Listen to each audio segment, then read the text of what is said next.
আজকে আপনাদেরকে অ্যান্টিসিডেন্ট সম্পর্কে পরিষ্কার ধারণা দেওয়া হবে। রিলেটিভ প্রোনাউনের পূর্বে যে নাউন বা প্রোনাউন থাকে তাকে অ্যান্টিসিডেন্ট বলে। রিলেটিভ প্রোনাউনের পূর্বে যে নাউন বা প্রোনাউন থাকে সেটি যদি ব্যক্তিবাচক হয় তবে আপনাদেরকে হু বসাতে হবে।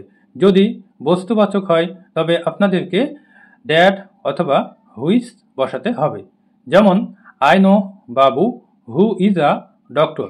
আমি বাবুকে চিনি যে একজন ডক্টর। তো দেখেন হু এর পূর্বে নাউন বাবু এবং বাবু হচ্ছে অ্যান্টিসিডেন্ট এবং এই নাউন অনুযায়ী কিন্তু এখানে হু বসানো হয়েছে।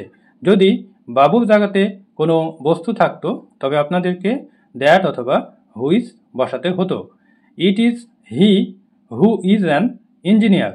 সে একজন প্রকৌশলী। তো দেখেন এখানে হু এর পূর্বে কিন্তু ব্যক্তিবাচক প্রোনাউন হি রয়েছে এবং হি এর জন্যই এখানে হু বসানো হয়েছে।